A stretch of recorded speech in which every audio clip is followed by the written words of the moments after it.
Un volcan éthiopien est entré en éruption après environ 12 000 ans et son nuage de cendres a voyagé jusqu'au Pakistan et à l'Inde.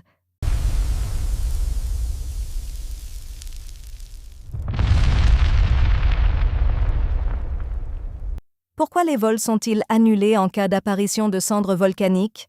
Et le plus surprenant, l'Afrique se divise lentement en deux. Par un.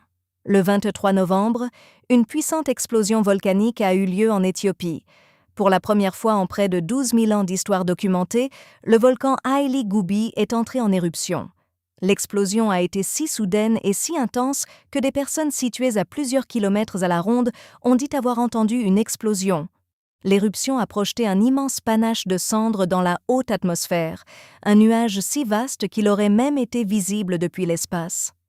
Voici maintenant la question essentielle. Pourquoi les compagnies aériennes annulent-elles des vols à cause des cendres? Les cendres volcaniques ne sont pas comme la poussière ordinaire. Elles peuvent contenir de minuscules fragments de roches, des particules vitreuses et des cristaux acérés. Si ces particules pénètrent dans un moteur à réaction, elles peuvent l'endommager gravement et, dans le pire des cas, entraîner une perte de puissance ou l'arrêt complet du moteur. Autre aspect inquiétant, les cendres peuvent agir comme du papier de verre. Elles peuvent rayer et éroder les vitres du cockpit au point que les pilotes aient des difficultés à voir clairement, notamment au décollage, à l'atterrissage ou par faible visibilité. C'est pourquoi voler à proximité de nuages de cendres est considéré comme extrêmement risqué. Par deux, observons la carte. Le nuage de cendres a d'abord dérivé vers Oman et le Yémen, puis sa propagation a été signalée plus à l'est, atteignant des routes aériennes affectant des régions du Pakistan et de l'Inde. En raison du risque lié aux cendres, de nombreux vols ont été annulés ou déroutés, et les aéroports et les compagnies aériennes ont renforcé leurs mesures de sécurité. D'après les trajectoires observées, le nuage de cendres devrait également progresser lentement vers des régions comme la Chine et le Myanmar. Par 3. Le volcan se situe dans une zone reculée appelée dépression de Danakil, l'un des environnements les plus extrêmes de la planète. Certaines parties de cette région se situent sous le niveau de la mer, les températures y dépassent souvent les 50 à 55 degrés Celsius et les précipitations y sont extrêmement faibles. Elle est réputée auprès des géologues car c'est une zone très active, marquée par une intense activité volcanique et tectonique.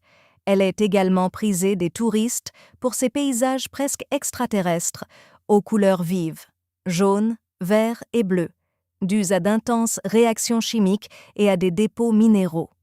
Par 4. Voici maintenant l'explication scientifique fascinante. L'Afrique se divise lentement en deux. Il y a des millions d'années, la Terre ne possédait qu'un seul supercontinent, la Pangée, qui s'est ensuite fragmentée pour former les continents que nous connaissons aujourd'hui. Dans cette région, la croûte terrestre est étirée par les forces tectoniques. La plaque africaine se sépare progressivement en deux grandes plaques, la plaque nubienne et la plaque somalienne.